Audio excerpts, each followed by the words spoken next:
wa Jamhuri ya Muungano wa Tanzania, Daktari Samia Suluhu Hassan, kwa kazi kubwa aliyoifanya katika kipindi chake cha uongozi katika uwekezaji kwenye sekta ya michezo.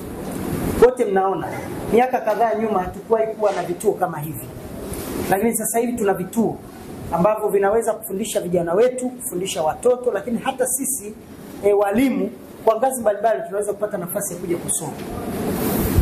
Mambo ya mipira yanapelekwa kimpira, si ndio?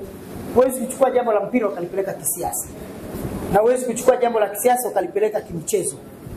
Unaweza tu kutumia mchezo kunogesha siasa yako, lakini mchezo una kanuni zake, una taratibu zake, na ili uweze kuendesha ni lazima uzijue, si ndivyo jamani? Na njia pekee ya kuzijua ni kuingia darasani. Kuna kuchezea mpira na kucheza mpira ni vitu vile tofauti. Sasa ukija darasani ndio utaweza kuwa tofauti, kujua kwamba unaweza kuchezea mpira au kucheza mpira. Na mwalimu wa mpira lazima ajue kucheza mpira. Kucheza mpira si lazima tu ingie uwanjani, zile ABC, kanuni, taratibu, miongozo ya kimpira. Kwa hiyo mimi nashukuru, na kama alivyosema kwa mwenyekiti kwamba mimi nitaomba barua nyingine mtakayoileta ya kuandaa nipate nakala, ili tuweke msisitizo kwa walimu wote wa jiji la Tanga, wa shule za msingi na shule za sekondari. Walimu wa michezo ni lazima wapate course,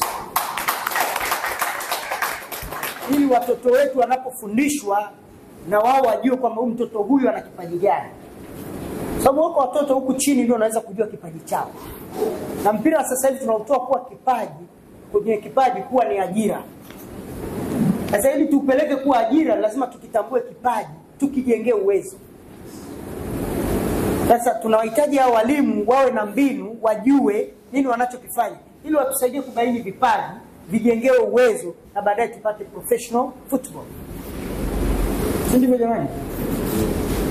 Kwa hiyo ninaomba sana mwenyekiti, awamu nyingine mkiandaa kozi kama hizi kwa ajili ya walimu wetu wa shule za msingi na sekondari, tupate barua ili tuweke msisitizo wa kupata watu wanaohitajika.